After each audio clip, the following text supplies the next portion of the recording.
Hey, what's going on, guys and gals? Troy, ATXRC Productions, ATX Drone Space, drone multi-rotor reviews, tips, tricks, and unboxings. Find us on Facebook, YouTube, all that stuff.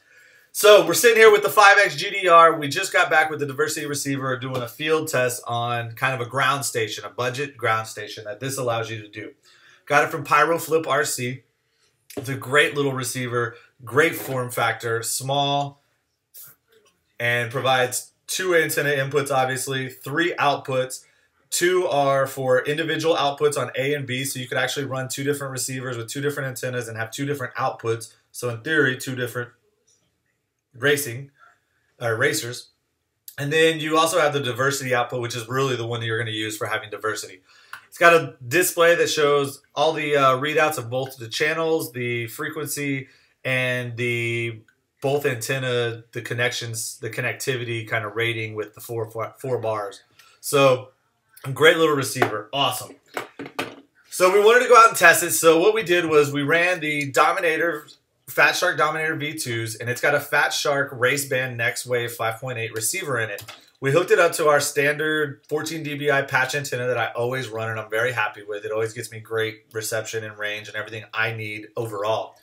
So we ran a test run on the MRM 180 and put down just some kind of just to see where it was going to be, how it was going to provide, you know, the static and how it was going to have loss.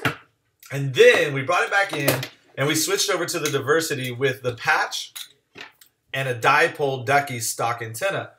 We had all this aimed the same direction, obviously, that the other one wasn't, and we ran the same kind of, tried to run the same kind of flight path, or at least distances and all that. So you're going to see those comparative footages right here as far as back-to-back video. First, you're going to see the Dominator V2 module with just a patch, and then you're going to see the diversity module or receiver with 2 different antennas.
So there was clearly an improvement there, and not the most, you know, the best improvement ever, and it wasn't the greatest reception all around, but there was clearly a clear, definite difference in using the diversity versus using just the module in my Fat Sharks.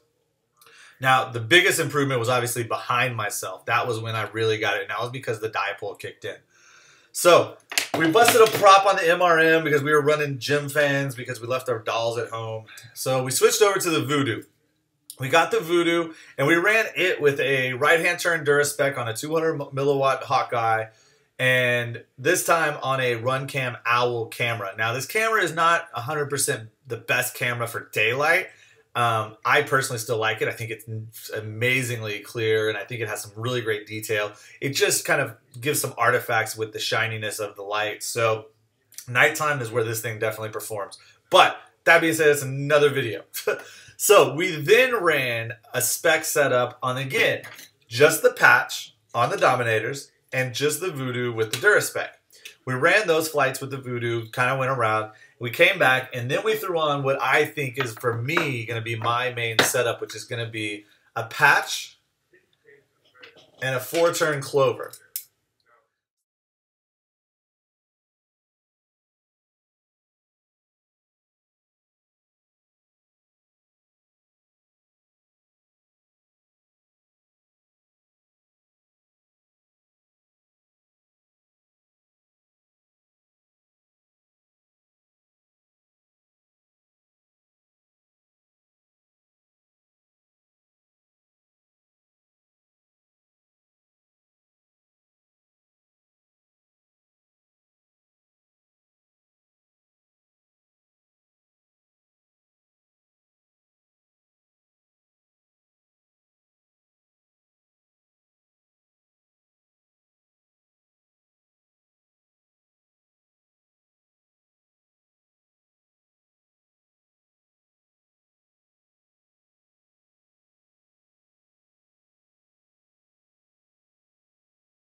So on this setup, we saw a tremendous increase in range and clarity and almost zero loss at almost every situation.